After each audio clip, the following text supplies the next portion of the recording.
Green Day. We just leveled up, they shut that PK. Selling all these games, but I thought that this was eBay. We were coming out, so they why couldn't see straight. I cruise around, never really stood a chance. Go and get them show, get your little dance. Game 7 nails, feeling bad for their fans. Got them pounding on the couch in their JD Vance. What? Y'all ain't the curse, man, that I can play rapper with them super little chance. Hey, so Pixie gotta go back to back. Magic, Kareem, Kobe, and Shaq. Been here before, so the boys all relax. 34 on the sleeve, 51 on the hat. Like, say, your boys are looking blue. I think it's funny how you stuck up in a mood. I guess you can't until they don't know how to count. If it's a triple, I'm assuming 3 to 2. Hey, it's not a pop, bro. I know that it's confusing. They don't know the rules. They just rooting for the blue team. Making every single play like it was routine. Making me the words of a server like some poutine.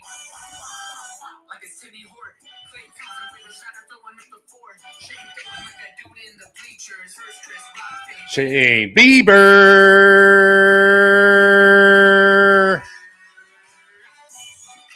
Cannot beat us. Cannot beat us. Cannot beat us. Cannot beat us. Cannot beat us. Cannot beat us. I saw the shirt was back. Bro, shirt's dead again. That's a hell of a set. Thought I'd open up the show with a little music until I guess Gerald gets here. Hi, Gerald. Oh no, I watched the whole performance. I was gonna let it go another minute, but I figured since you came on, I'd thank God you don't get. Well, thank God you don't have 1,000 subscribers yet and get paid for this stuff because that. Obviously the beat belongs to somebody, but I think the lyrics might not be registered yet, so I figured maybe I might get a chance to. No one. I don't think anybody cares because if you're not making money on it, they might. For those of you who have just joined us for the first time, this is The Experiment. I'm your host, Joe Soro. Welcome. I should say good morning, good afternoon, and good evening is usually how I open the set. But I figured a little music, a little continuation of what has gone on here for the last week and a half, at least for Dodger Nation. And I usually don't use that word nation. That's normally restricted, at least for me, in the Raider Nation area. But people like it, so I'm going to roll with it. But we're still on top of the mountain here. And again, this is not we won the championship finally feel. This is a return. This is a repeat championship. Repeat championships are extremely rare in baseball. So rare that the last time it happened was a quarter century ago. Just to put that in perspective, since 2000, when the Yankees three-peated, the NFL has had 1, 2, let's see, I think it might be 2 repeats. Yeah, 2 repeats. NBA has had, if you count the Lakers' third championship, 2 repeats there. They repeated again in 2010, and then Golden State repeated in 2018. So, yeah, that's how that goes. And speaking of repeat, if tonight's game against the Lakers with OKC was any indication of what's to come, we might be including the Oklahoma City Thunder as the other team that may be repeating. That was an absolute clinic. Probably the best defense I've seen in a long time, even though there have been some good games in the last few years. With that, I just thought it looked like the Lakers, and I'll get to the Dodgers again, guys. There's some hot stove news that's coming up again. For those of you who have been here for the first time, this is called The Experiment because we talk about football, baseball, basketball. We can go into any sport. So we'll be talking about the 3 major ones, though. We'll be talking a lot of basketball since we're in season in the NBA right now, as well as college basketball. And then, of course, tail into a little bit of the hot stove in Major League Baseball, as well as obviously the NFL. But in the meantime, since what was going on tonight was more Laker talk, the Lakers looked like they quit. I would even say maybe I was saying in the second quarter, they might have quit at the end of the first. They quit on tip-off, Joe. Was it really? I mean, they were up 10-6, weren't they? Or 10-6?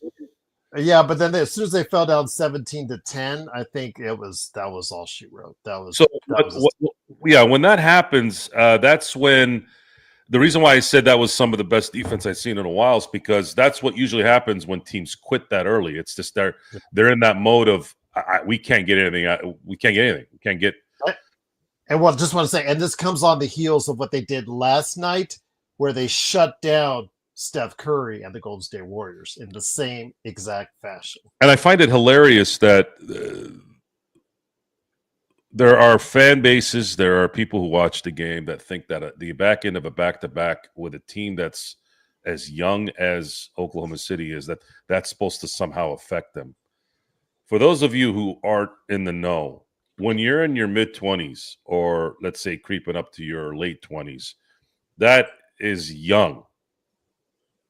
You got these guys are supreme athletes, and back-to-back should not affect anyone. That's a mental thing. And it looks like Oklahoma City, at least for tonight, took your little theory, flipped it on its ear, and took a piss on it. And that's how it should be, because I'm sick and tired of hearing about, oh, it's a back-to-back. Luka's 26. Reeves is what, 27, 28? 28, I think. 28? Ayton is 26. You know, when these guys play back-to-back, this shouldn't be an issue. Okay, I didn't play NBA basketball, but I could run backwards for days when I was in my mid-20s. Imagine that. So, and these guys are paid to be professional athletes. They're paid to have the best people around them to keep them in shape and to keep them going. So, this narrative that back-to-backs are horrible for teams is, I hope tonight showed you that they just stuck that right up your Yahoo and said, we are champions and we are going to work you. And that's not even with a full squad. Imagine that. So Lakers, by the way, for those of you who don't really know what the hell we're talking about, Lakers got waxed 121-92 tonight. And there weren't really any bright spots other than maybe the first quarter of the quarter. If you want to take Dalton Connect's play in garbage time, that's up to you. Again, his first game this season where he's actually proved competent from behind the arc. But as you and I talked about last season, a lot of the times where he got a lot of his points was in garbage time. So I'm hoping he can at least take the confidence from this to be able to go ahead and build upon it. But yeah, other than that, there wasn't really much to say. Well, let's put it in some statistical perspective here. The Oklahoma City Thunder had 6 players with 2 steals or more. That's how dominant they were. I don't even think they had a block shot. They were stealing so much. Let me go back to the stats here. I don't think. Oh, they had 1. Oh, I'm sorry. Wait, it got. Oh, okay, never mind. I guess they kind of racked that up before I saw it. They had four block shots. Oh, that's right. The Lakers didn't have a block shot.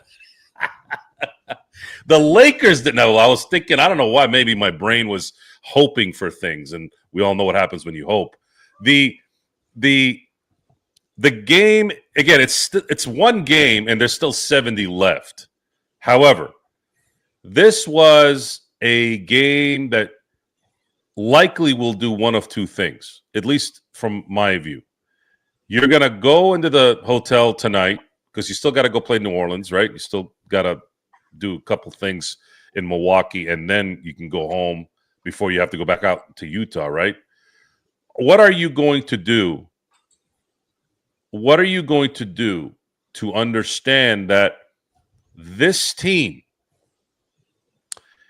needs to be more, if they're not fundamentally on point, they're going to have better athletes. So it's just one game, and the Lakers typically play well against Oklahoma City. So I'm gonna kind of scale back just a tiny bit, but at the same time, this team is likely going to get better. That's what championship teams do usually. They get actually better, especially when they're young. They're going to get better, more experience, more that feel of we won and now, we have the confidence to win more. But what you saw tonight is something that we usually see in the playoffs, and that is I'm going to have to pick on Austin Reeves and Rui Hachimura. What happened, Gerald? They got athletically worked, and they're not necessarily athletically gifted like most of the guys in Oklahoma. And that's in a regular season game. So what's going to happen when the playoffs come? And what has happened the last 2 to 3 years, even though Rui played a little bit better last year, Reeves, there's a debate on whether he played better than the year before just because he didn't play as well the year before. Did he play a little bit better? Yeah, that's an argument that you can have one way or the other. But in the end, the athleticism matters, especially if that athlete is skilled. That's the other thing, is if that athlete is skilled, you're going to have a problem with the guy that's skilled and not athletic, especially when they turn the volume up, which they do in the playoffs. But you got to remember that's why Austin Reeves wasn't drafted in the first place, was because of the lack of athleticism and what they perceive to be skill. Now, he has developed a lot of skill in his game, but the athleticism he can only make up for so much, Joe, and we saw that tonight. No, and again, that's where fundamental basketball is. What is it either catches up to that, or you have to have players maybe in and around him that could mask it. And LeBron James coming back isn't going to mask that, just for the record. What the Lakers are going to need is they're going to need to play better basketball, better fundamental basketball. They're going to need to make their shots when they do have a little bit of a gap. Otherwise, they're going to fall in these cracks, these large cracks of not being able to keep up with who they're playing. I don't know any other team. Well, let's go back a second. A few games ago, they got worked by Atlanta, right? Yeah. Atlanta has a lot of athletes. So the Lakers are going to have to make a decision in understanding what they're going to have to do to compete this year.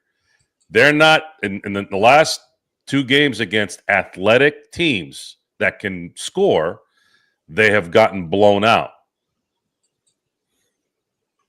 So either you meet that talent, or you have to be so fundamentally sound that you even the playing field there. So just to give you all, again, I'll put the positive hope on this.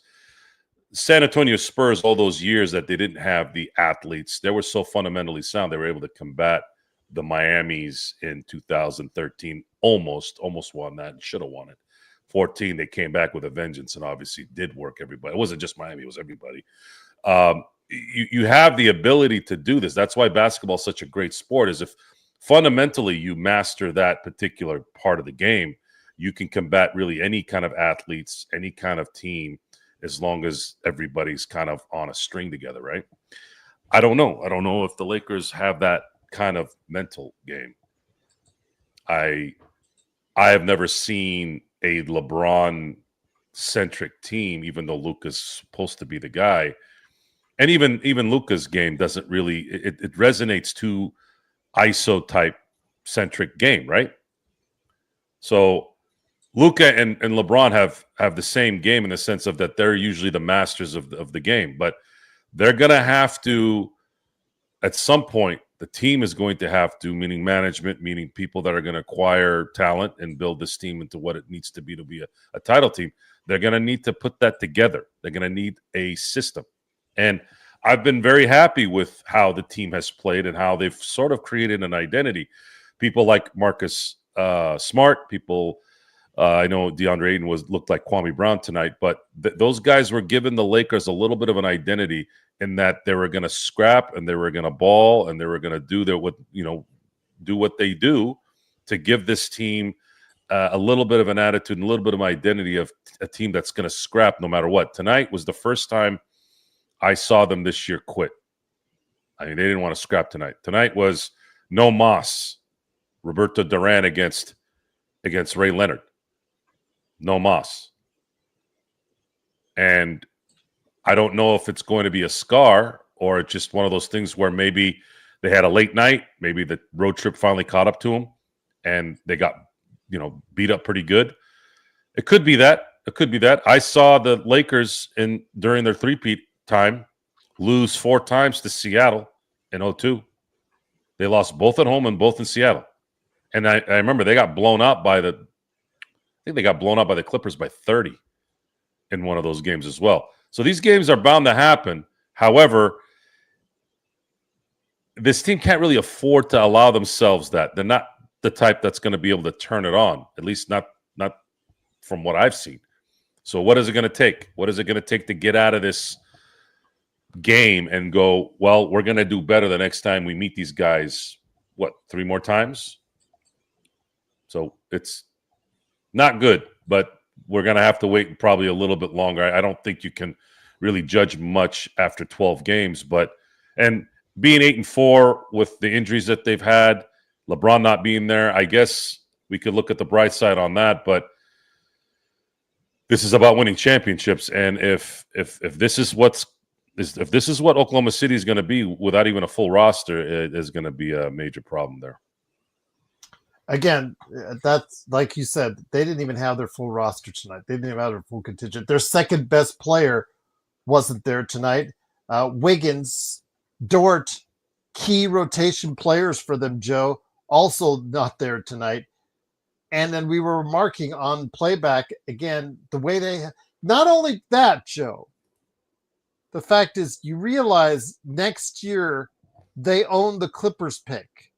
And with every loss, the Clippers get closer and closer to the lottery. They lost Bradley Beal to a season-ending hip injury. Kawhi is out for who knows how long. They look terrible as Jokic, the guy who I said was the MVP earlier this week, 55 points tonight as they dominated the Clippers. They have the Clippers' number 1 draft pick, which could end up being number 1. It was mentioned by Sean that they could be the last team. The last team to do this was the Lakers, where they win the championship and then get the number 1 pick 2 weeks later, or a few days later, actually. So that's scary, Joe. Yeah, that happened. Scary. Yeah, and Detroit got close. Yes, Detroit was close with that. Not all the way, because they didn't win a champion. They won a championship that year, but they had the fortune of being able to draft second, even though they were in the Eastern Conference Finals. And had they drafted Carmelo Anthony, I feel very confident that they would have ended up beating San Antonio in 2005, while obviously after they've won 2004. We'll never know. But again, yeah, the Lakers in 1982 won the championship and then drafted James Worthy a few days later. Yep.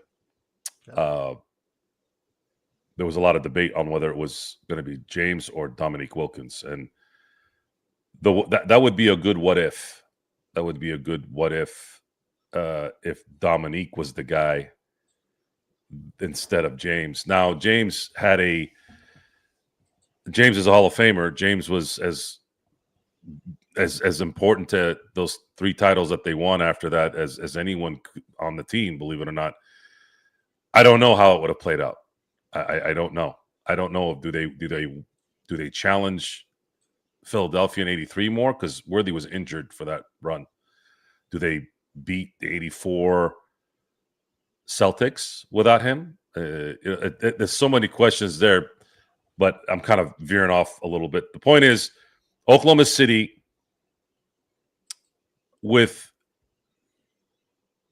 at this point, I think you hit it on the head, Craig. Oklahoma City right now is the LA Dodgers of basketball. And I don't think there's even an argument. Not because they won a championship. It's because of how they continue to build and draft and put together a consistent team. I mean, I don't know who's doing it better. Brad Stevens had an argument there when they won in 2024 up in Boston. I think there's still a good argument there, but the problem is they're going through an ownership transition. So I don't know how that new ownership is going to be. But Oklahoma City with Sam Presti is sitting back now and seeing kind of sort of what's going on in LA with the Clippers and going, are these guys really going to get Darren Peterson to boot? For those of you who don't know who Darren Peterson is, college player for Kansas. Are they really going to get a potential star point guard to put with Shai Gilgeous? AJ Debonsa. What if they get him? Him too. He's Boozer. Cameron Boozer. Do they get Cameron Boozer or do they need him because you have Chet Holmgren there? And I don't know. I guess it's going to depend on if they do in fact get. How I have to say this though. I mean, again, I don't watch college basketball like I wish I could because I just can't follow everything. I'd never leave home. But Gerald, seriously, if they get, I'm pretty confident that Peterson's going to be the first pick, minus a injury or some weird thing that happens. He looks pretty good. But on top of that, the last part of the Paul George trade is in 27, Joe, because they have the swap rights on the Clippers as well. So the Clippers if the Clippers clip the next 2 seasons, OKC gets the benefit from that as well. Oh my God. So a little lesson for everyone. And I try not to address the negativity with social media isn't so much the social media. It's the idiots, the millions of idiot morons who are clueless and stupid in pretty much everything in their life, and then they've been given a forum to speak. That's the problem. Right? Yep. Those same people who think that billionaires are why you're winning. Well, folks, no one's more rich in sports than Steve Ballmer. He's the richest owner in sports in North America. The last time I checked. Unless there's somebody else that I don't know about that just took over. Is it the Waltons in Denver? I don't know. I think Ballmer has more money than Waltons.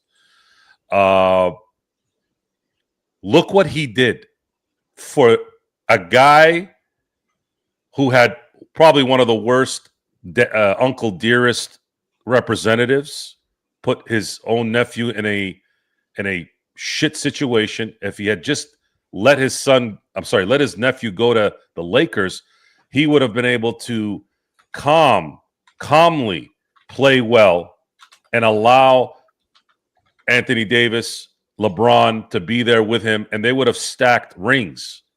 And everybody would have gotten credit, and everyone would have been a reason why they were winning. Wouldn't have been anything with, oh, well, you're playing with LeBron, he's going to get all the credit. No. Anthony Davis got a lot of credit in 2020 playing with LeBron. And you sacrifice that for what? So your stupid ass can have a plane? What? Making $200 million wasn't enough to go get your own plane? You cost your nephew multiple championships. You cost your nephew a jersey sitting in the crypt next to the legends of sports, not just basketball. Also, you can have what? An extra credit card, This is why I'm very adamant about money and people's greed with money. Look what it did. You built Ballmer and the idiots, Uncle Dennis and all those guys built what will likely be a dynasty in Oklahoma City right now. You built that because of your greed, and you won dick in that time. At least if you had won a championship, you'd say, well, we took one championship. It is what it is. You haven't won shit. You didn't even go to a finals, let alone win a championship. Look what you did. For what? Let this be a lesson to all those people who are greedy and want more and more and more. Look at Juan Soto.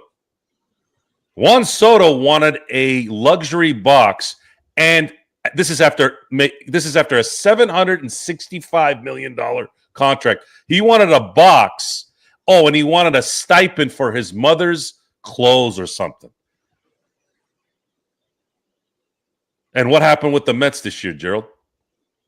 What did they do? Choked. They did dick. They didn't do anything. They didn't even make the playoffs. Yep. With all of these extra things that baseball has now, they didn't even make the playoffs as a wild card. The Cincinnati Reds got ahead of them. The Cincinnati Reds payroll is like the cost of this. So let that be a lesson. Let that be a lesson to everyone. Because there's no better way to prove stupidity, idiocy, and what works and what doesn't work more than facts and results. What is the result? Oklahoma City has the same payroll as this as well, but the NBA shares their money. The NBA now has a pseudo hard cap, and they've had a soft cap, obviously, all these years, so they're able to do what they need to do to build a team, and they have. And they'll have to let some guys go at some point, but what's that going to mean? They're going to be able to re-up this year. Even if they get a top 4 pick, they're still going to get talent. Presti can draft stars from 1 to 10. So you know that. They're going to definitely be in there. If they don't get the first, second, or third, they're going to be in the lottery no matter what. And then they're going to have another one in 2027 because the Clippers are going to continue to suck ass. So what does it take? What does it take? Nothing is 100%. You have guys that do it one way. They do it another way. What is the line? There's more than one way to skin a cat. In the end, you look at how the team construction is. Why is it working? It's working because you have the stars, you have the chemistry, you have the right coach, you have the right executives, you have the right atmosphere, the right attitude. All those things make a champion. It's very, very rare that a team that's dysfunctional will win a championship. The only reason why the Kobe, Shaq Lakers were not, I guess, not winning championships during their dysfunction is because you had the modern day Wilt Chamberlain and the next Michael Jordan on the team. They were too talented to lose. Too talented. And even those guys, as talented as they were, still broke. They broke eventually. But in the time that they were able to play, they won. So there's always an exception to everything. But in this situation, you have a team that has been fleeced in the Clippers willingly. For what? So that Uncle Dennis and Kawhi Leonard, does Kawhi Leonard even know what a private jet is? The guy drives like a Tahoe. What does he need a private jet for? I think he's got a helicopter instead, though. But yeah, I remember him asking for a jet as far as his famous thing that he was asking for the Lakers, and also as well the cool, bro. I'm gonna say this because it's you. If you say another stupid comment like Tom Brady is a horrible quarterback, you will be unsubscribed by me. If you want to talk football, we'll talk football, but don't say stupid stuff like Brady is a horrible quarterback. That is a stupid, moronic comment. Even a kid as dumb as you shouldn't be saying that. Okay? I don't want to hear Brady's a horrible quarterback coming from you. So I've put the gauntlet down. You got to learn some hard facts. You're young, you're dumb, you don't know any better, and no one seems to be telling you that somewhere. Okay? Just make sure you stop saying that. Otherwise, you're going to be gone. Thank you, son. Yes, that is true. Justin Fields is a horrible quarterback. Well, anyone who says that Brady's a horrible quarterback is dumb. So you said it, not me. You said it, not me. You said it, and you said it more than once. That makes you dumb. So don't get mad at me. Don't get mad at me. Somebody needs to tell people on a regular basis. This is the problem with society in general. Too many people let stupid comments go. And those stupid comments continue the idiocy of that person saying stupid comments until someone like me comes out of nowhere and tells you how stupid you are. And then you'll get defensive. And then you'll go cry to mommy or daddy, or you'll go talk to some counselor that'll say, hey, it's okay. He's a jerk. He's conceited. He's a narcissist. Don't believe him. When in the end, you're still stupid. Doesn't matter what I am. You're the one doing the stupid stuff. Yes, we will say with Tom Brady, you cannot say Tom Brady without saying success with the rings. It just, he is one of the greatest of all time, if not the greatest of all time. And yes, the hardware he has to back it up. Stafford's having a great season. Might want to consider him for MVP. I understand. I get that, Kubro, and you're on cloud nine. But you know what? He's got quite a few championships and quite a few MVPs to go before you can put him anywhere near the stratosphere of Tom Brady. And at his age, he ain't going to do it. This is the best you're going to get from Matthew Stafford. Enjoy it. He's got resurrected. He's healthy for the first time in a couple seasons. Enjoy it. Savor it. You can revel in it all you want. But don't start comparing him to Brady because it's not even a contest. It's Joker, you got to understand something here, man. And I had this talk with my boys in Australia before we got on. That was fun. I flipped over to your playback and I was like, I saw you were watching the two Australians. They were on the stage together, Joe. How incredible was that? Well, again, when you understand how they work, you tend to enjoy the theater. Again, I'm not a normal person. I enjoy chaos. I enjoy the heat, whether it's coming from me or coming from somebody else. Call me a sick person, call me whatever. It's just what it is. And no one provides the heat as well as those guys when they're on. And I enjoy every second of it. Enjoy it on our chat. Enjoy it on playback.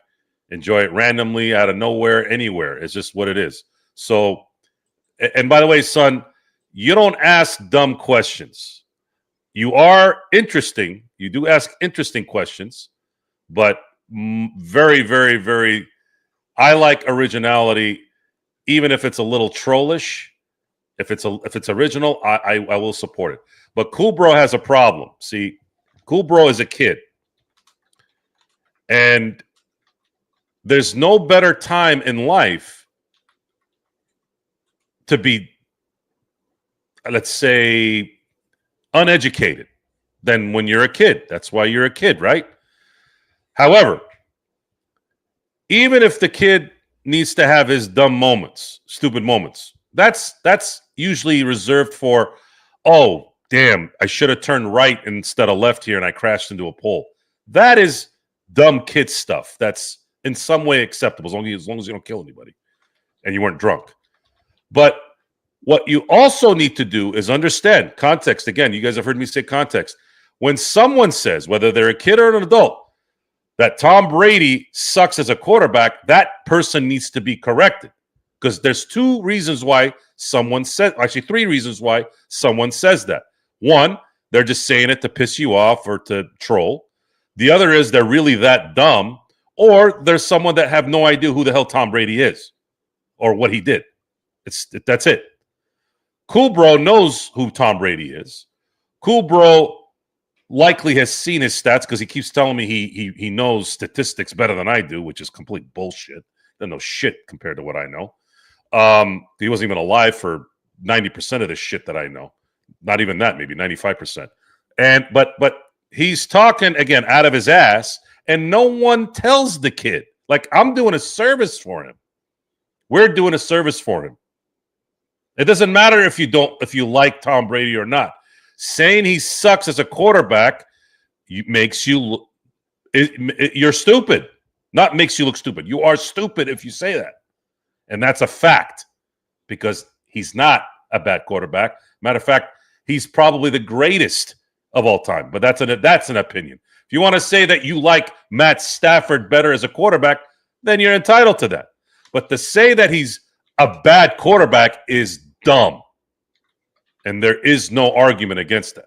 So that's it for me with Cool Bro. Cool Bro is an irritant. It's why I don't like children except mine, because children usually are like this. And there's no parent out there slapping them in the face, waking them up. So there's that. George Springer and Jose Altuve suck. See, son, now you're kissing my ass. Don't kiss my ass. Don't kiss up. That's another thing I don't like. But you're right, though. The George Springer thing could not have gone better in this series because Yamamoto was brushing that piece of shit off so many times during.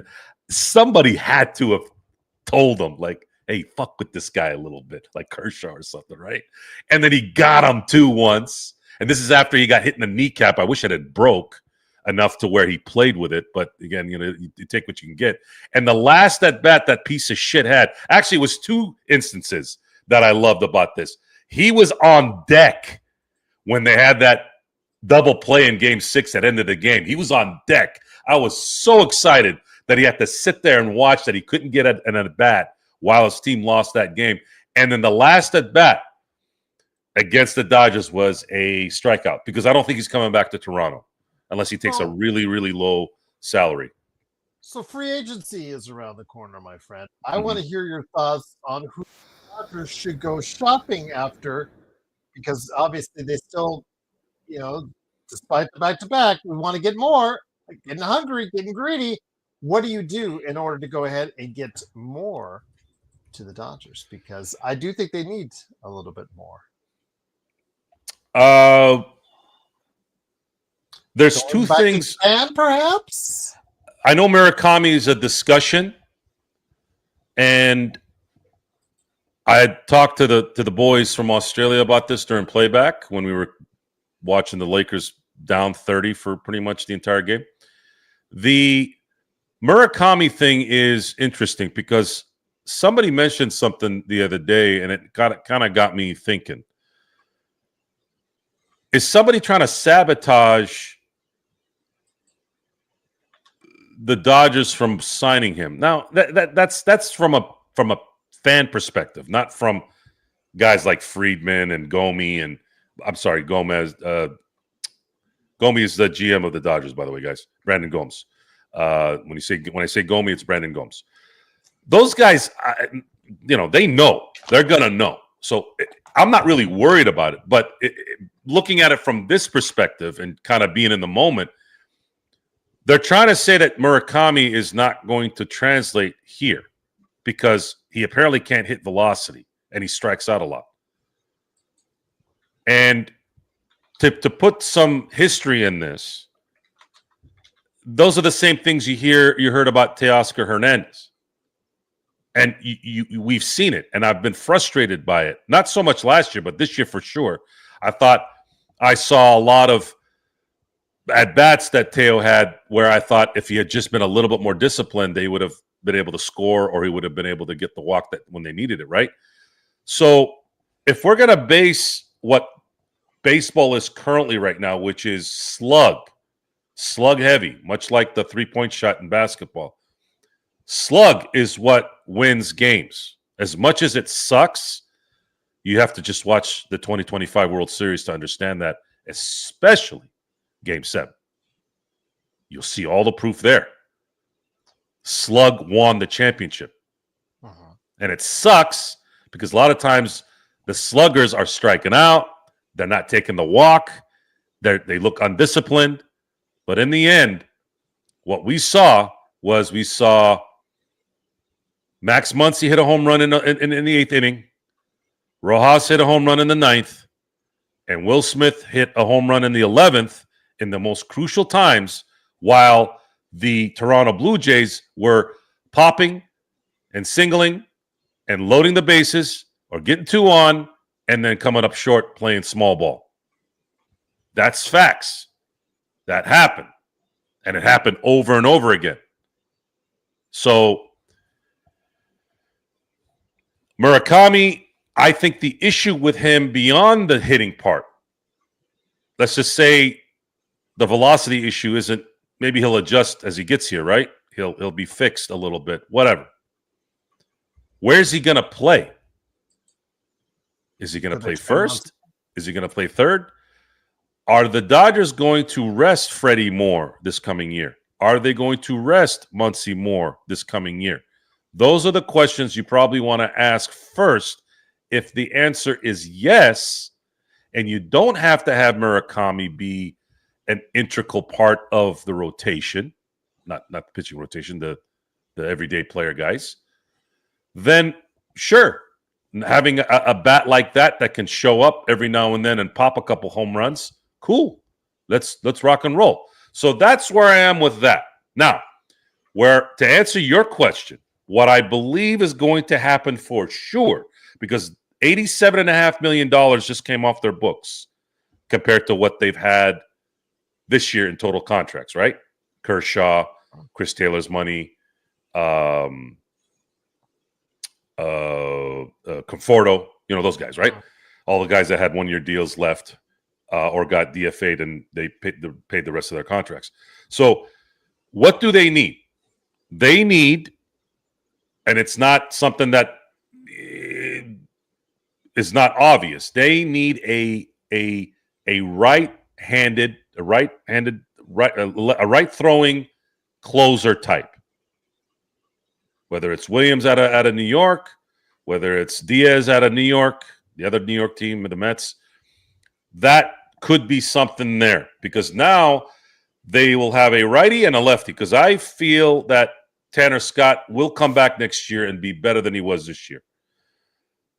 Relief pitching is a weird thing.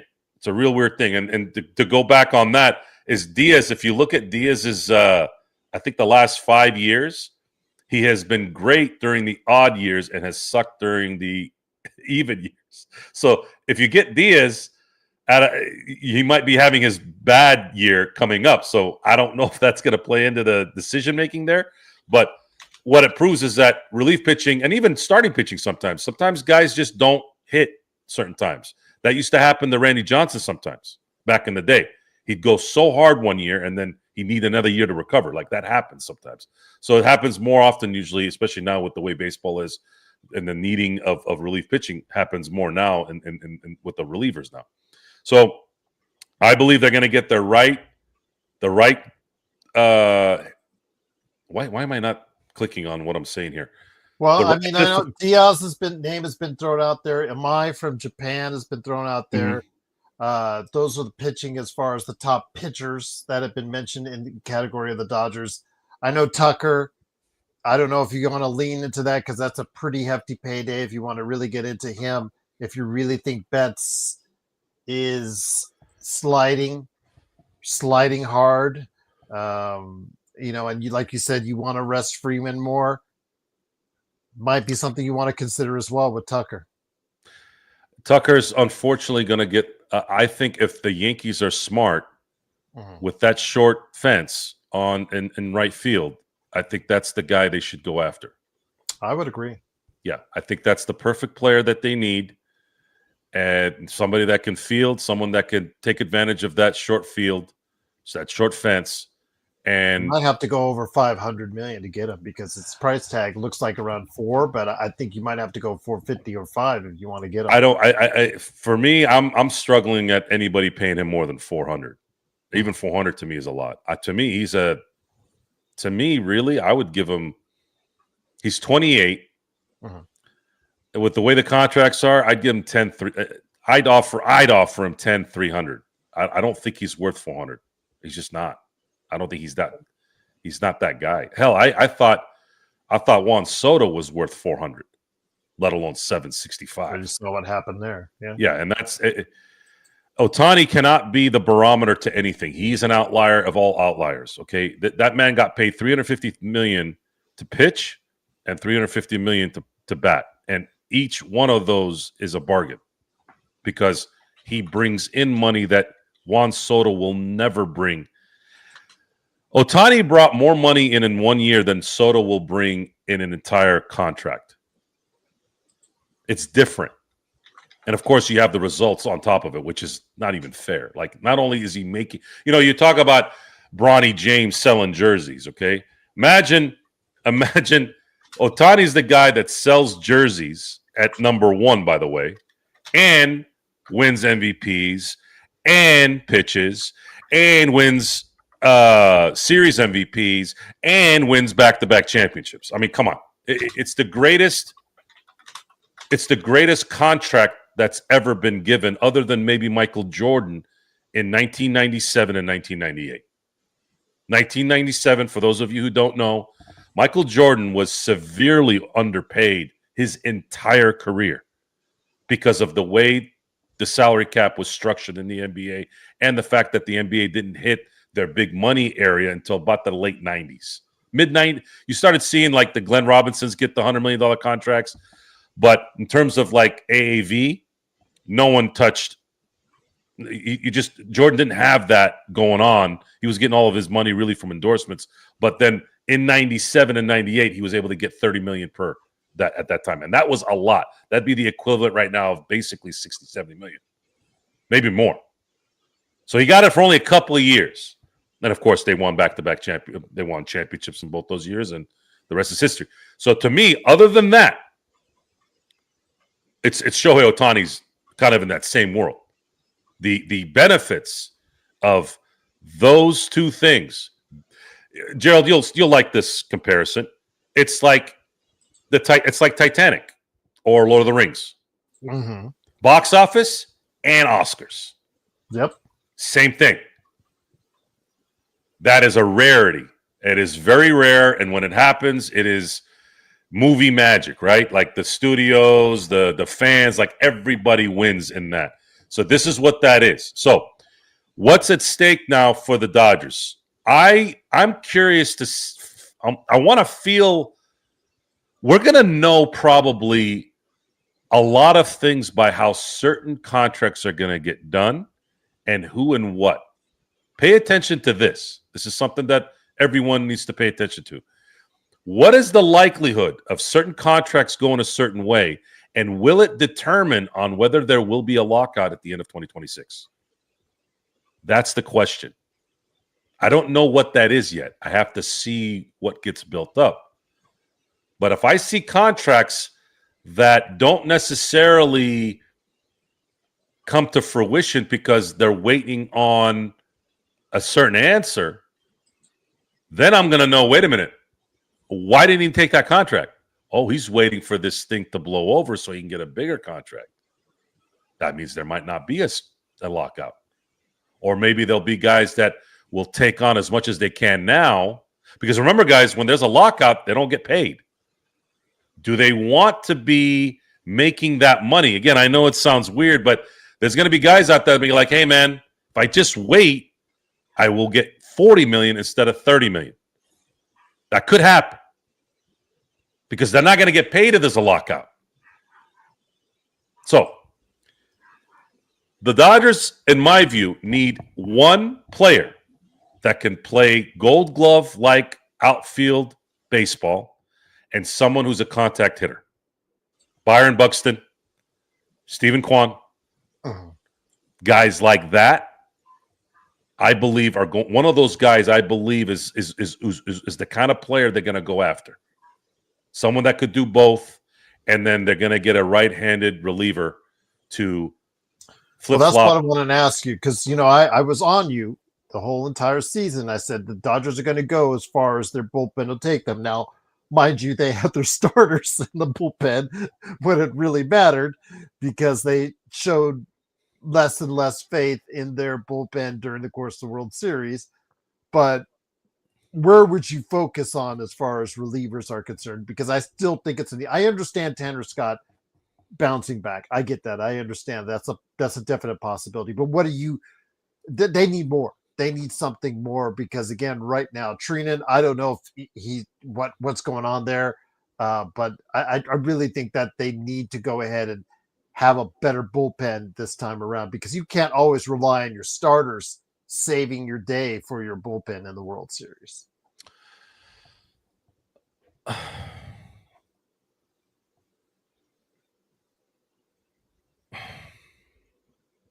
I think Blake Treinen is done. And it makes sense. He's in his late 30s. I feel very confident that Tanner Scott went through some stuff this year that might have been off field. I don't think it was primarily on. He wasn't the only one in that bullpen that was going. Now Vesia is a completely different story. That happened abruptly, unfortunately, because his wife was his wife was on social media cataloging what was going on, and that was apparently something that came up at the last minute. It wasn't something that they had to deal with. So I believe that Vesia will come back. They already picked up his option anyways, and I think he'll be fine. Jack Dreyer was a rookie. I think he'll continue to be. I think he got worked a little too much this year.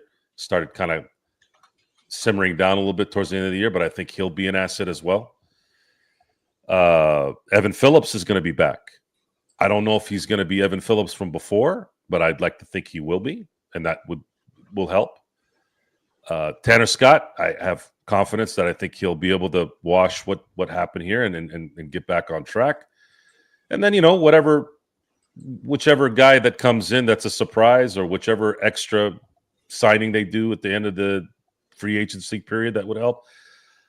I think it'll work out in the end. I don't know if they're going to get another starter. I don't think Skubal's going to be an option unless the Dodgers think that they can get him without giving up too much in terms of assets, in terms of their farm system. I don't know. It'd be interesting. And that's one of the signings that would trigger this thing. So hear me out here, Gerald. Tell me what you think. Again, I think that's very sad. But if the Dodgers get Skubal, let's just say they do, they trade for him. That means there's going to be a lockout. That's a guarantee. What about someone like Devin Williams, who's also been attached? Well, Devin Williams. So now it's kind of similar to the Tanner Scott thing. Mm-hmm. And do you want to have a second pitcher that you're going to kind of hope that they get over what happened the year before? I mean, it's one thing to get over one guy. You want to do two? Wouldn't it be easier just to get Fairbanks? Can he handle high leverage situations? He's suspect there. It's weird. You're going to be wrong. You're going to look like an idiot when you're wrong. You're going to look like a genius if you get it right. But there's no for sure get him, and he solidifies your bullpen. There's no such thing as that guy anymore. There's no such thing as a Trevor Hoffman. And even Trevor Hoffman, as great as he was, got worked in the 98 World Series, right? You look at Clase. Clase before, obviously, now he's done with baseball forever. But Clase, he was the best closer last year. Got worked by the Yankees in the ALCS, right?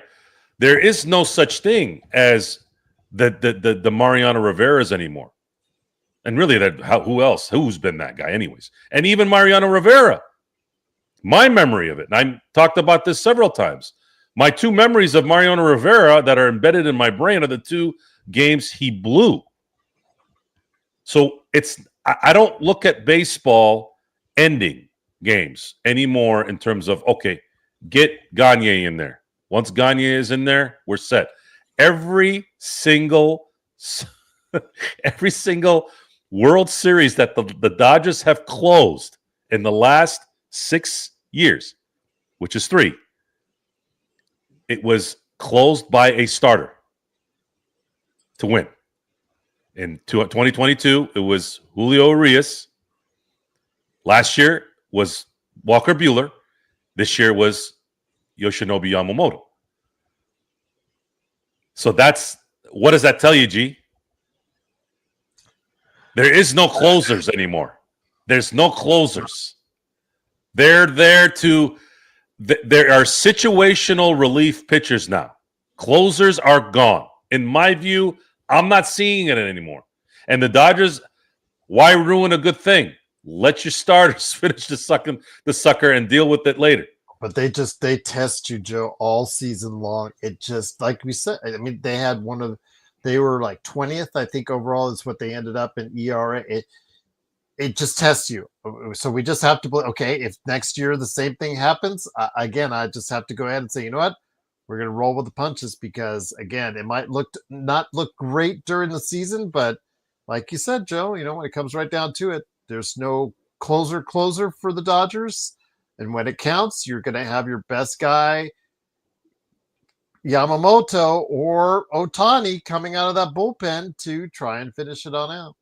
And that's fine. The Dodgers are in a very good area here. So you have Blake Snell, Yamamoto, Glasnow, Otani.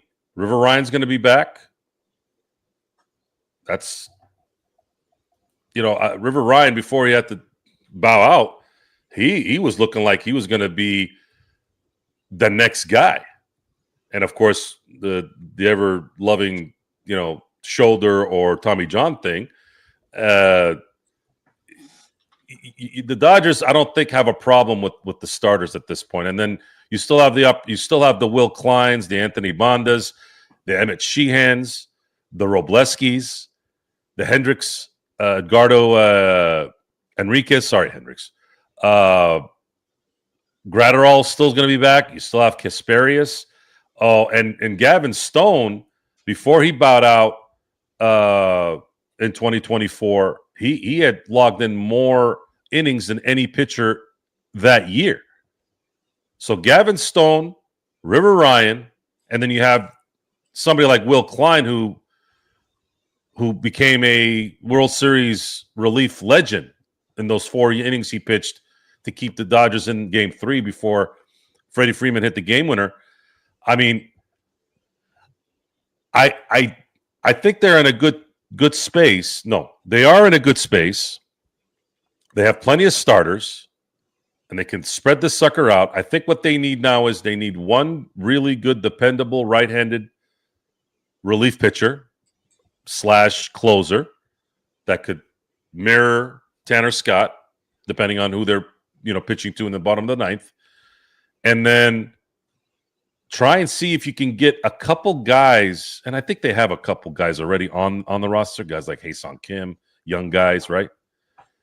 At least one guy in the outfield that can play Gold Glove baseball, whether it's center field or whether it's left, and then contact. Imagine putting somebody at 9 that could always get on, because Pages was struggling in the playoffs there. If Pages had played like he played in the regular season, the Dodgers might have swept everybody. Think about that for a second. Yeah. And they were close. They lost 2 road games in this entire playoff. No, wait, they lost 1. 1. After barely going over 500 for the entire year. The only road game they lost was Game 1 of the World Series. They won both in Milwaukee. They won both in Philly, which was amazing, by the way. That was the shocker of all shockers. Winning both games in Philly was a shock. The most shocking almost of anything that happened in this year's playoffs, even though the World Series was crazy good. And then they won the last 3 in Toronto. Pretty crazy. But, yeah. So to answer your question again, Gerald, I'm looking at a right-handed relief / closer. I think they're going to go after. I'm pretty sure they're going to go after that, whoever it is, whether it's Diaz, whether it's Williams. And then I believe they're going to get a everyday, younger, more athletic, defensive, contact hitting player. And Stephen Kwan is 28. I think that's probably more appealing than Buxton. I think Buxton's 32. Let me see here real quick. Byron Buxton. He is 31. Yeah. But like I said, I'm curious to see how the signings will go this year in baseball. If the Dodgers go after Skubal and get him, that means 100%, 100% that there's going to be a lockout after 2026. No, Arenado's too old, son. He would have been good 3 years ago. Now he's considerably. He can't hit really. I trust Max Muncy in big games too much to get him out for Nolan Arenado. And Max Muncy, there's an argument that his defense at third in this playoff run actually saved them in these games. They might have not won these series if he doesn't do the wheel play. Some of the stops that he made, that bullet that he got, I think from Clement in Game 6 for the first out, like that sucker came at him like a freaking missile. Caught it. Muncy was as clutch as you could have needed a guy being clutch, not only on at the bat but also at defense. So I wouldn't touch that, especially at $10 million. They picked up his option as well. I think he's got another year left, and if they want to give him some time to rest throughout the year, I think that's probably a good thing to do. And that's where getting someone like hell, you could even go. I even was talking to Empire Jeff about this. If you can't get Quan, if you can't get Buxton, Arise is somebody I would love to get. Now, he's not as good on defense, but that sucker, it makes contact. Imagine putting him at the 9. Yeah. The amount of perspiration you're going to have batting, throwing to a guy that does not strike out, and you're waiting. You're basically waiting. A 3-time batting champ, by the way. And you have to deal with Ohtani after that. See, the Dodgers haven't had that guy since the 2024 playoffs on a consistent basis.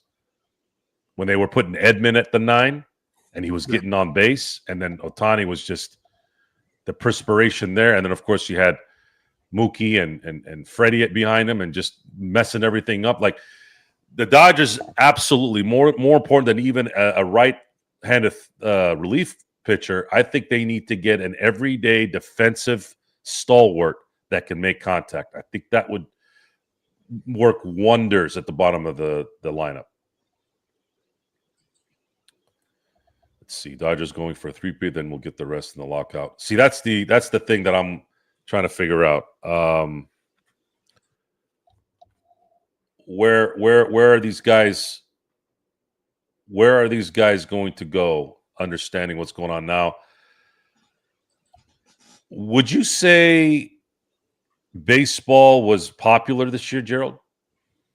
I thought baseball was more popular than it has been even last year or in recent years. I think the ratings proved to be the case, that people were intrigued. This World Series, Joe, I mean, you and I called it the best World Series we've ever seen in our lives. But as a visual, as a storytelling World Series, I don't think I've seen many better. And that's what draws people in. I think that 18-inning, just awesome game to watch. It just really catapulted everybody as far as into watching it, into must-see TV. And you could tell in the ratings how well they did as far as for the rest of that series, Joe.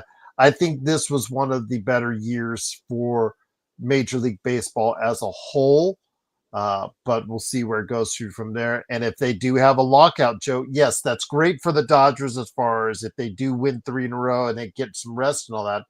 But you see it, before with lockouts, people have a tendency to piss on, the leagues when they have a lockout, and it takes some time to get that momentum back. So I think they said between Japan, Canada, and America, there was 51 million people watching the World Series. It's so huge in Japan. My wife went to Japan last year, and like everything is Ohtani in there. Everything is Ohtani. It got to the point, Joe, that she was navigating her way or telling the rideshare her way via Ohtani's. That's really how she got back and forth from the hotels. Like, she knew where she was going by the various Ohtani advertisements. He is huge. I mean, seriously, Joe, he is absolutely huge when the game is on.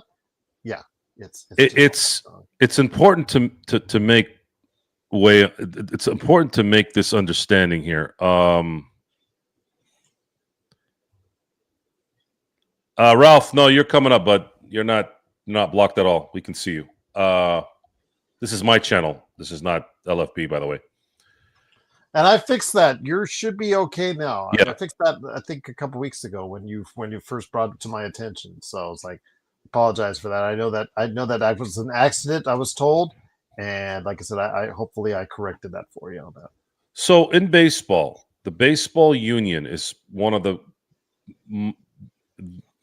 the best, and this depends on your perspective, on one of the strongest unions in the country.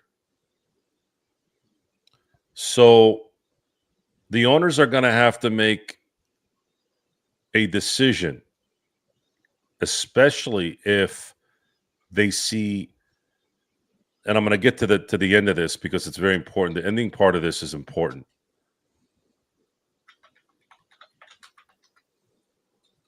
The owners are going to have to call a possible bluff that might not be a bluff. If the players' union says we will never accept a salary cap,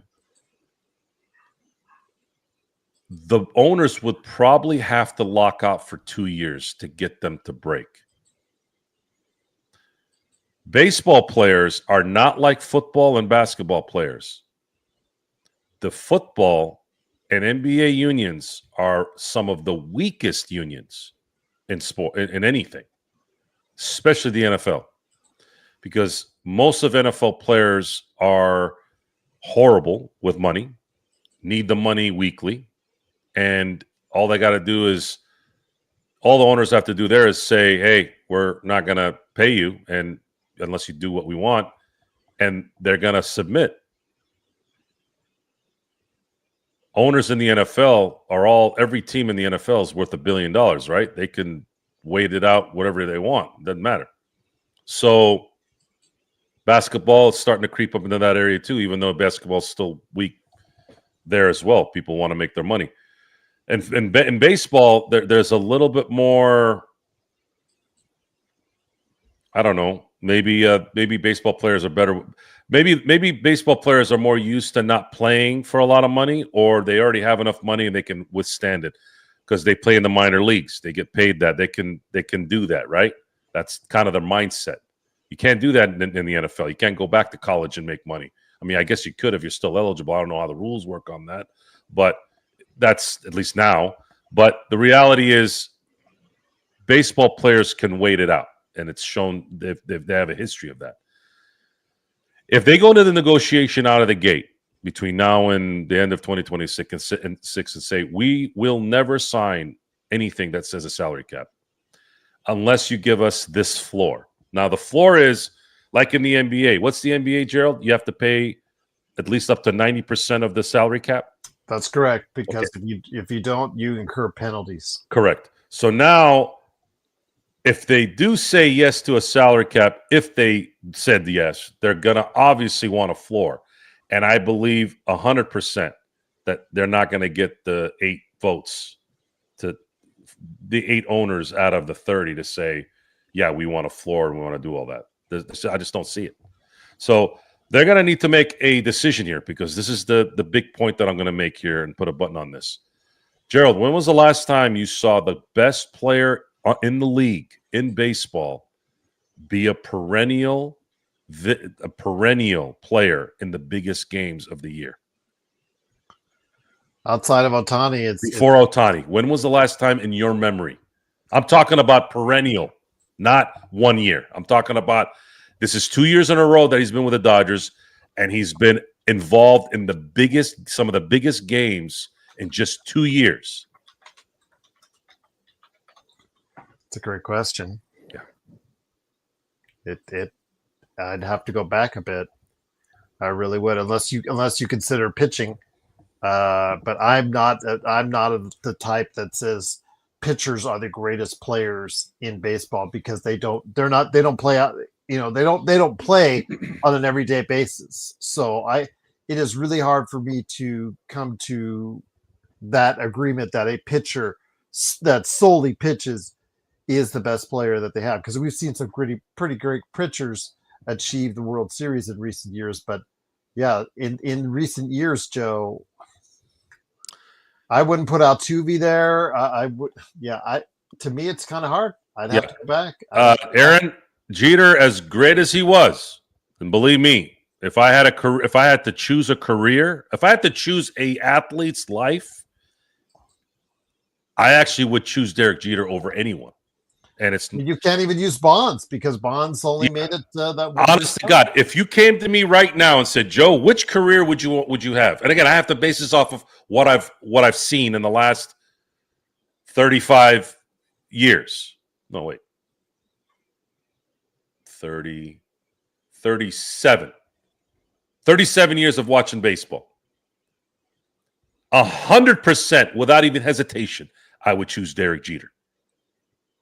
100%. He had the perfect career in so many ways. But Derek Jeter was never the best player in any time in his career. And you're right about pitchers. Pitchers pitch every fifth day. You need an everyday player. Did you say Pujols? Did he have enough? Pujols was the closest. Yes, he was the closest of the current era of like recently. They won in 06 and they won in 11. Yeah, and he was a perennial. Like they lost in 04, they lost in 13. Which he was already off the team, so I don't know if that counts. That actually doesn't count. Michael Jordan was in basketball. I'm talking about baseball. Dre, I was talking about baseball. Good call on that, by the way. I should have been clear on that. I'm talking about baseball because baseball is extremely difficult to be the best and be a winner. It's almost like what we were just talking about, winning an Oscar and winning the box office. It's very rare. Baseball is so hard. When you look back at even this series, okay, you could look at 7 players on the Dodgers alone and say, hey, if it wasn't for this guy's play, they don't win this game and they don't win the championship. Think about that. 7. Will Klein, 4 innings. Edmonds, slide, throw to third base. Pages, Teo's home run against Philly. Shohei, Yamamoto, Roki. I just named you 7. It might be 9. Might be 10 if you really dissect it. So in baseball, the last time you had a perennial best player of his league in the show year in and year out, like you see a Jordan, like you saw a Kobe, like you saw LeBron and a Steph Curry, every year those guys were at the cusp or winning, right? You don't get that in baseball. It's very rare. The last time where you got a lot, like consistently, other than maybe Pujols to a degree, is honestly, I think my memory is Mickey Mantle in New York. Mickey Mantle was the last guy. Think about that for a second. So you don't consider Reggie Jackson? Reggie Jackson was not the best player. He was the best playoff performer.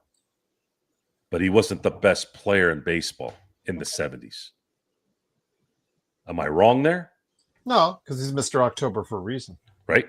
So when you look back at I'm gonna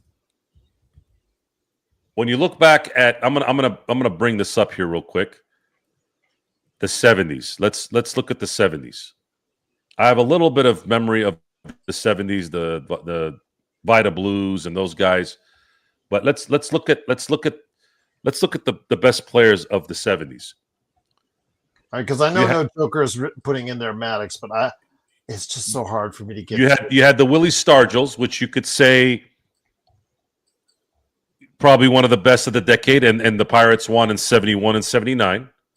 But you also had Dave Parker on those Pittsburgh teams too, who won an MVP. You had the Rod Carews, you had the George Fosters, you had the Joe Morgans.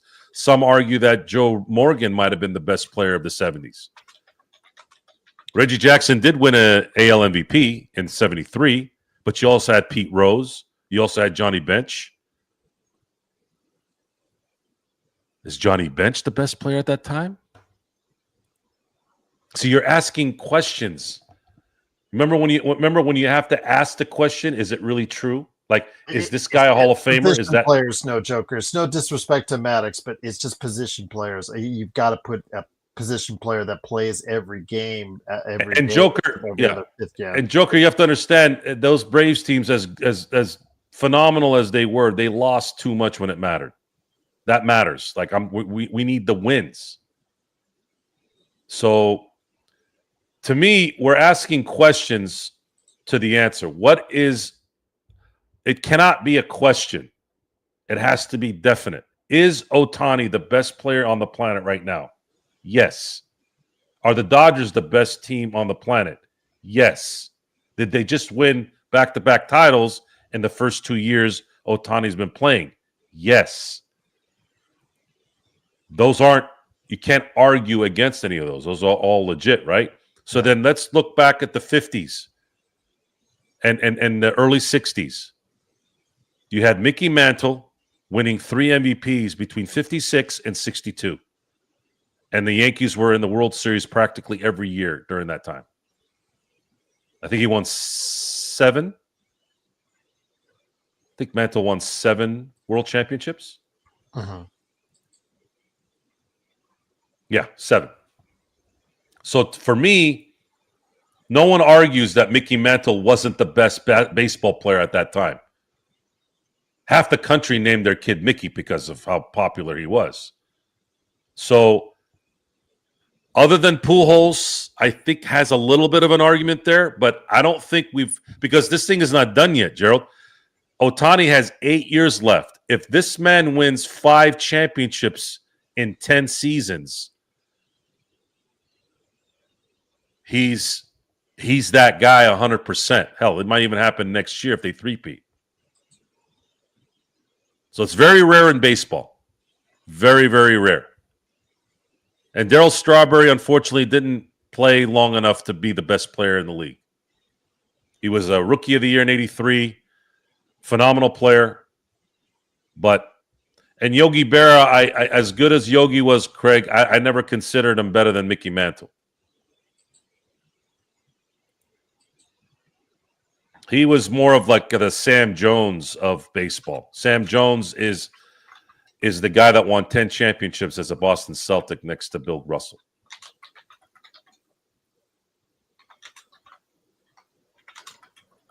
Yogi Berra won, let's see here. Yogi Berra won 2 MVPs.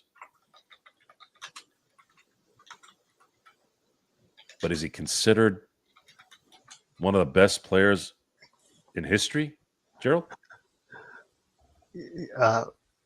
I would say he's considered up there, but I know that no joker's trying really hard on that Maddox for best player. But again, when you're playing every 5th day, it's just not the same, as the guys going out there every day.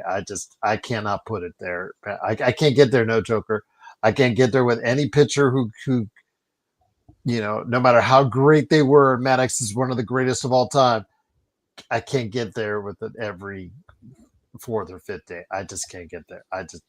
The guys that are out there every single day, every single inning, that's who I have to go with as far as the greatest baseball players of all time. That's just me. Like you said, son, KGJ, one of the great ones. Yeah, absolutely. Y'all, no joker. Nothing but love for you, for my friend, though. Nothing but appreciation, man, for sticking with us. But I can't get there. I just can't get there. No. This has nothing to do with being biased.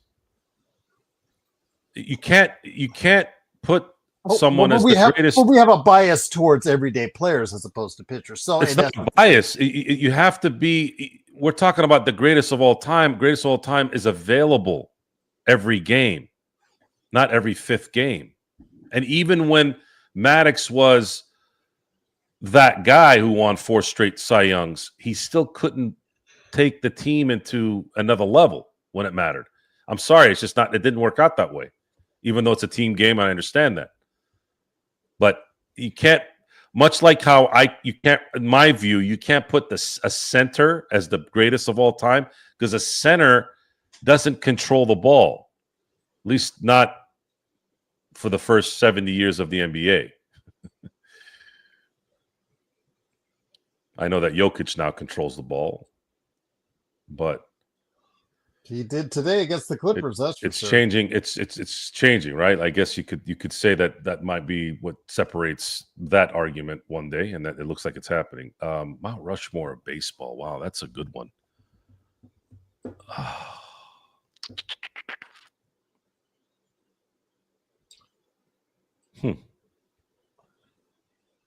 Yeah, no one's doubting Maddox's greatness. I understand 18 Gold Gloves. I understand 4 straight Cy Youngs, but it's every 4th or 5th day.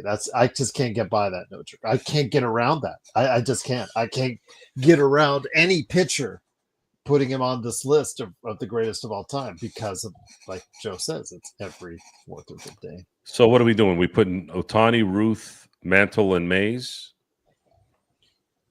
Ooh. Tough has Hank Aaron in that mix. I'm torn between Willie Mays and Hank Aaron. Well, I put Mays slightly. I know Aaron. I just think Mays on both. Or do you take out Mantle and put Hank Aaron in there? I would probably put Mantle. I'd probably put Aaron above Mantle. Slightly. I don't know. Right. You can't go wrong. You can't go wrong either which way. So here, let's do this. It's Ohtani, Ruth, Aaron, and Mays. I know Joe D has an argument there too, Craig. Mm-hmm. He does. But I said the last guy. So you could say before Mays, I'm sorry, before Mantle, you had Joe D. It's got to be Ohtani's not there yet, but he's on his way. It's got to be like it is in the NBA and the NFL. Brady went to 10 Super Bowls. Joe Montana went to 4 Super Bowls. Who else was great in football?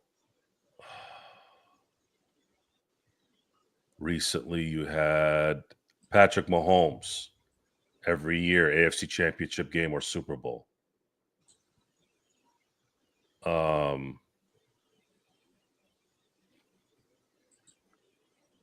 Yeah. Football, basketball, obviously basketball, I already mentioned how that works out.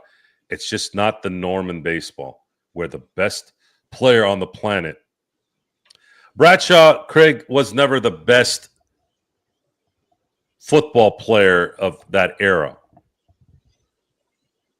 He was a money player, don't get me wrong, especially in the last 2 Super Bowls he won, but he was never, and he even won an MVP in 78. He was never the best football player of that era. You could argue that the best football player of the 70s, I don't know, would you say, I mean, you because it was such a running back heavy decade, would you say it was Franco? O.J. Simpson, or was it OJ on his pro career? Take the other stuff aside. OJ with his pro career, it was brief at a high level to me. It was brief at a high level for me. I mean, it wasn't extended as far as his years. Earl Campbell? Was he the best football player of the 70s? I would lean more towards Campbell than I would, Okay. or Franco over Simpson. Okay. Jim Brown was obviously the best football player of the 50s and 60s. But yeah, it's just rare in baseball. Again, you got to go from Ohtani, which is on his way, to maybe a little bit of Pujols. And as far as the steroid guys, I mean, Bonds. I mean, guys, Bonds might have been the best hitter that anybody ever saw, but I really want you guys to look at Bonds' statistics from 1987 to 1999. And just tell me what you think. OPS, on base percentage, batting average, and his statistics in the big areas like home runs and RBIs. And then once you once you realize that those 14 years, what those numbers were before you started seeing things change, in my view, after 1999, you tell me what you think there.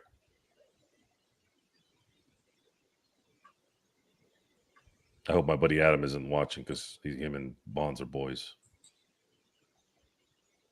But it is what it is, right, G? Yeah. I mean, players don't get better in their 15th season. What do you think? Am I wrong? Now, Bonds is a Hall of Famer. He was just so good. I mean, like you said, He was very good. He was very good. He was extremely good. He was those early 2000 years, man. He was in my. I had arguments with people in the 90s saying Bonds is better than Griffey. Everyone thought Griffey was better than Bonds. I'm like, no, he's not, because they loved Griffey. They loved the 45 home runs and the 120 RBIs, and they loved the swing, and they loved the swag. They loved the style, and they loved all that. I'm like, no, Barry Bonds is better than Ken Griffey. I had that argument over and over again. And people were amazed that I was having that argument because I was a Dodger fan propping up Barry Bonds. I'm like, it's not about me, you idiots. It's the facts. He is a better player than Ken Griffey Jr. The problem, though, is he became subhuman in 2000 through 2004 to the point where he was an MVP, though, Joe, in what was it, 90, 92, and 93. Yeah, he was the 3-time MVP before he started juicing. Yes. He was in the Hall of Fame after 1997. If he had retired in 1997, he would have went into the Hall of Fame in 2002. 2003. There is no denying that. There's zero way of denying it. He did not need steroids to be a Hall of Famer. He was already in the Hall of Fame, but he wanted the notoriety. He's a competitor.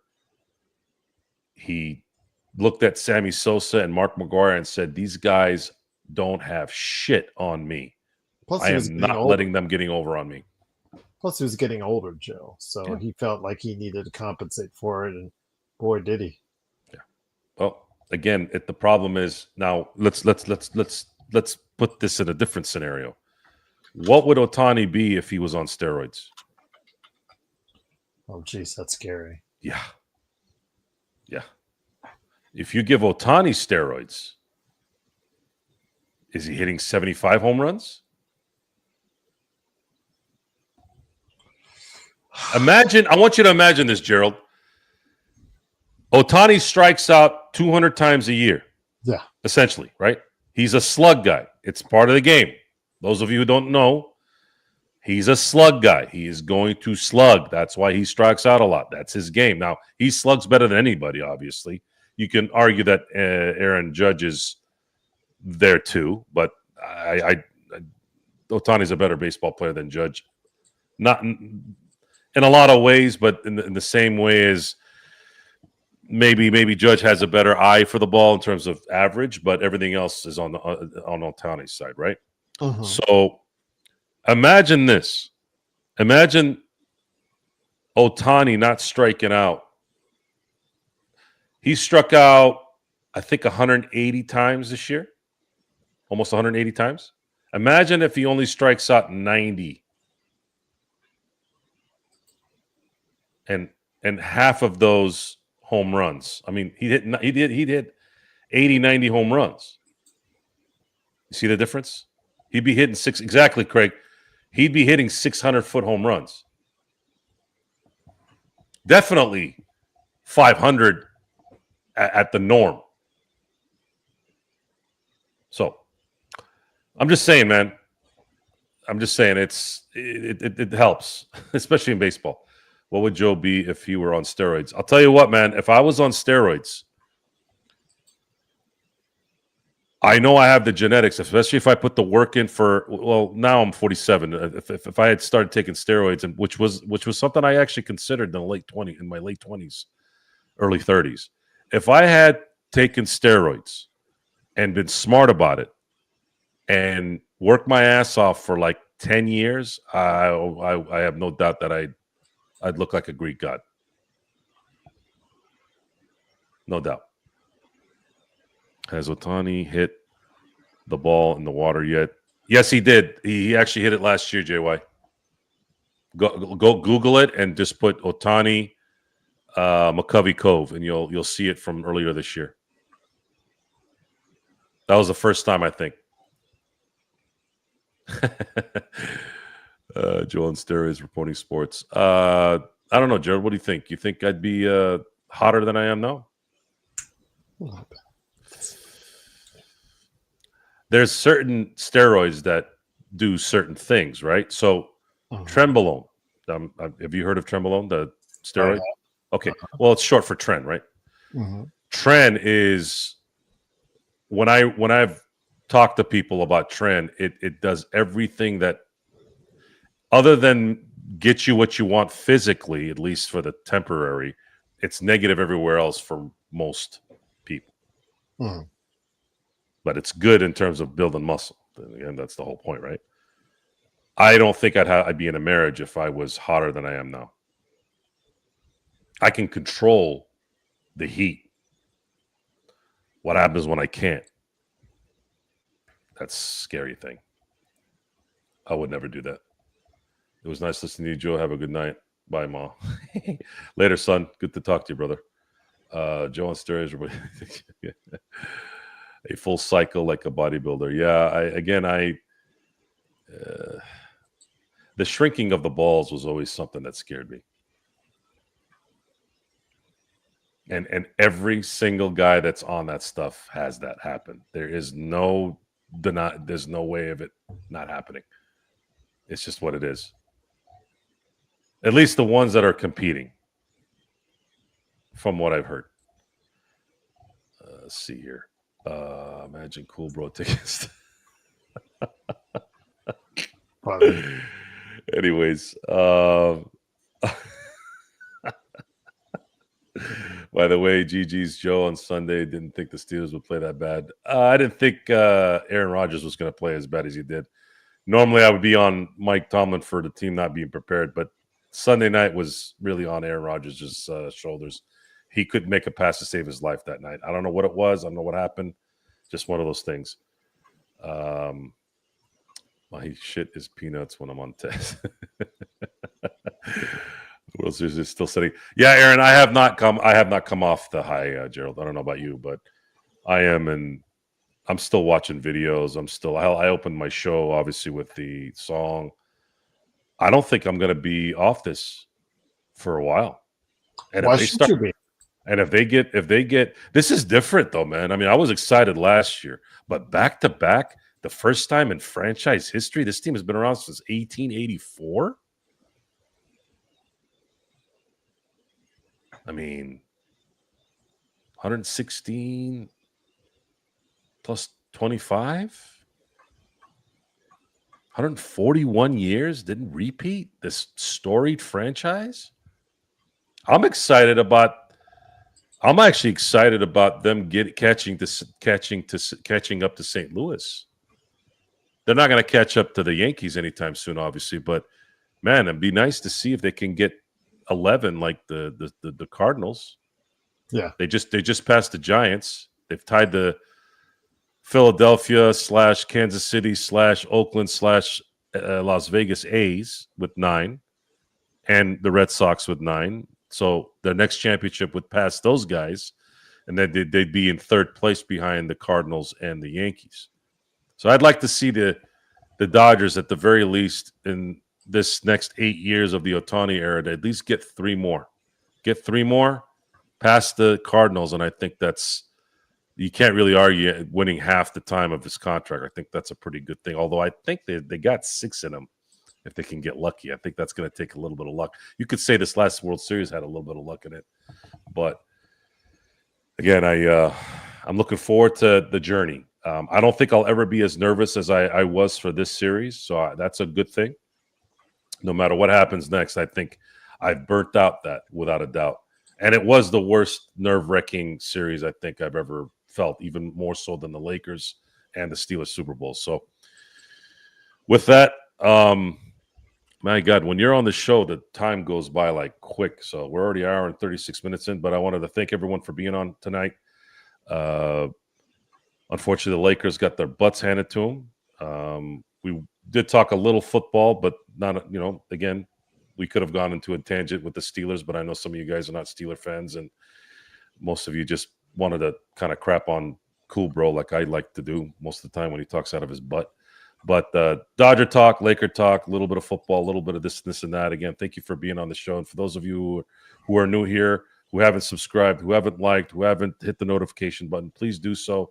Those of you who just signed on tonight, thank you so much. I try to do a show every week. Sometimes it ends up going like every 8-9 days, but I'll try to keep it more consistent as the Lakers season keeps going on. I try not to take away a lot of the attention, especially away from LFB, because that's the Laker channel. So again, I'm trying to be a good guy here. But with that, please, if you guys have any comments, any questions, please hit me up on YouTube, or you can email me, or you can hit me up on Instagram. Just go ahead and put Joe the Experiment.